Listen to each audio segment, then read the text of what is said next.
They say silence can speak louder than applause, and British Vogue just proved it. Their inaugural Best Dressed list landed quietly, yet the message was deafening.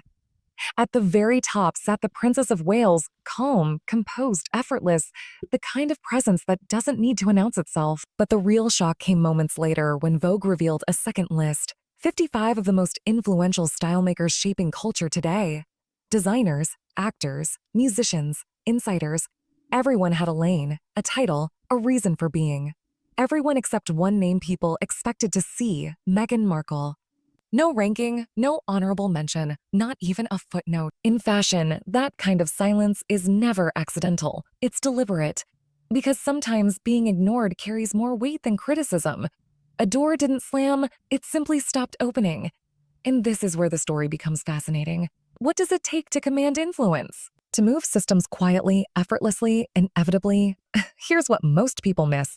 This wasn't about dresses, shoes, or color palettes. Vogue made that very clear.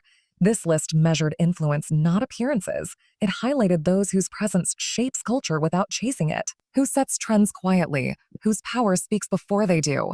Style in this context isn't loud. It's controlled. It's confidence without explanation. Vogue doesn't celebrate noise. They celebrate restraint. And once you see it that way, the list transforms from mere fashion news into a map of influence. Who is trusted, who is invited, and who no longer fits the room. Now, let's talk about Catherine. Vogue didn't just place her on the list.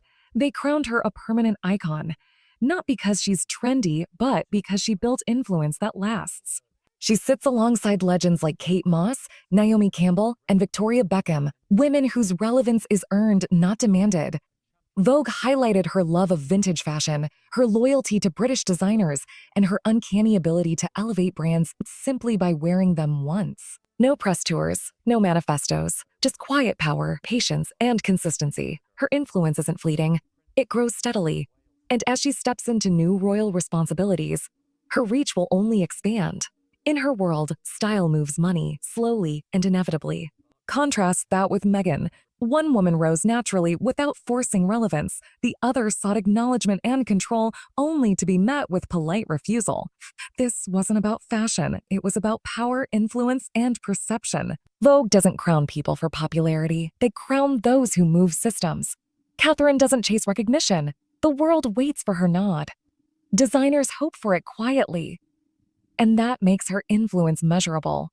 The so-called a Kate effect isn't metaphorical. Brands sell out. Designers experience spikes in demand. Her choices ripple through the economy, effortlessly, invisibly, undeniably. Meghan's path unfolded differently. When she reached out, it wasn't a collaboration. It was a set of demands: creative control, approval over images, narrative authority. Ambition isn't the problem, but entitlement can be. Vogue doesn't yield its editorial voice, even to global icons. They protect their authority, and in this instance, a polite refusal spoke volumes.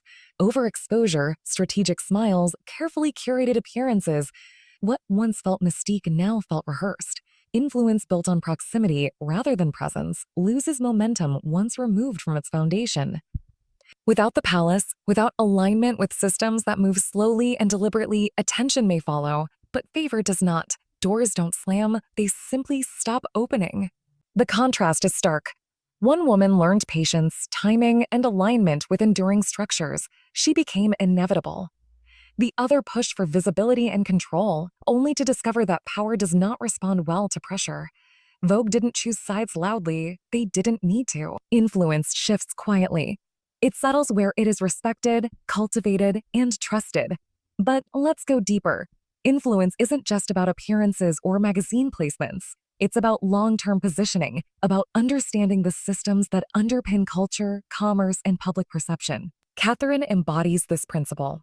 Every choice is calculated, even when it appears effortless. A single dress worn at the right event, a subtle nod to a British designer, a quiet consistency in appearances, all of it communicates restraint, reliability, and trustworthiness.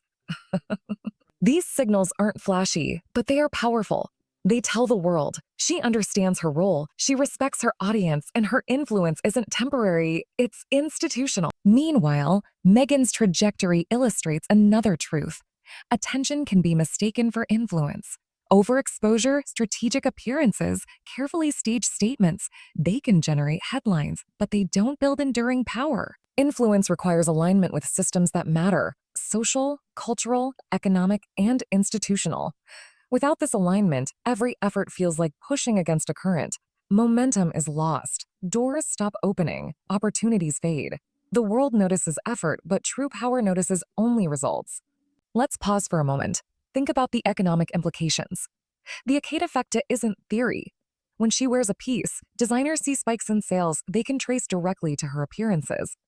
The impact isn't a fleeting trend. It's measurable in millions, even billions, over time. Vogue understands this language fluently. They don't crown people because they're liked. They crown people who move systems, shape markets, and influence society silently but decisively.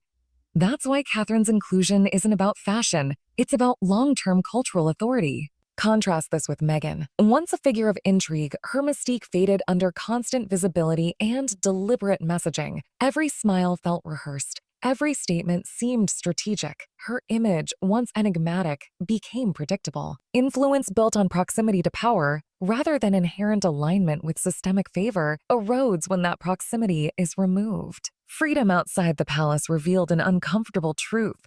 Without access to the structures that once amplified her presence, every effort required more energy for less impact. Invitations slowed. Opportunities became conditional. Support waned. Isolation replaced effortless influence. This is where the lesson becomes universal. Favor outlasts attention, patience beats impatience, and alignment beats ambition alone. Catherine didn't chase relevance. She waited. She aligned. She let institutions, history, and culture speak for her. Meghan, in contrast, demanded control and discovered that power doesn't bend to force. Vogue's decision wasn't personal. It was systemic. Influence doesn't vanish overnight. It shifts, settles, and chooses where it wants to thrive. There's also a subtle psychological truth here. Humans are wired to notice quiet power more than loud ambition. Noise draws attention temporarily, but it doesn't cultivate trust or credibility. Catherine's restraint communicates mastery without effort. Meghan's demands, visible to all, signal urgency rather than authority. The contrast is instructive not only for celebrities, but for anyone seeking long-term impact. Influence requires patience, consistency, and understanding the unseen forces that govern systems. And let's not forget the broader cultural lesson. Vogue's lists are more than fashion commentary. They are power maps. They reveal who is trusted, who is influential, and who no longer fits the elite circles. Every choice, every placement communicates not just style, but strategy. Catherine's ascension isn't a fleeting trend. It's deliberate, inevitable, and calculated. Meghan's absence is an oversight. It's a quiet boundary. Influence isn't granted, it's earned. In the end, this isn't about who wore the better dress or whose headlines grabbed attention. It's about strategy, restraint, and systemic alignment. One woman learned to wait, to observe, to let history and institutions amplify her presence. She became inevitable. The other sought control, pushed for space, and discovered that even global attention cannot replace deep-rooted influence. Vogue didn't need to announce it loudly. The world could read it in the silence. Influence is subtle. Attention is loud, fleeting, and transactional. Favor endures. It doesn't announce itself, but it determines outcomes. Catherine's rise embodies this principle perfectly. Meghan's struggles illustrate the other side of the coin. Without patience, without alignment, without restraint, visibility alone cannot guarantee lasting authority. This isn't an ending. It's a pause, a recalibration. A reminder that power and influence don't respond to force. They respond to strategy, timing, and trust. And the real question isn't who Vogue crowned today. It's who will understand this lesson before the next quiet door closes.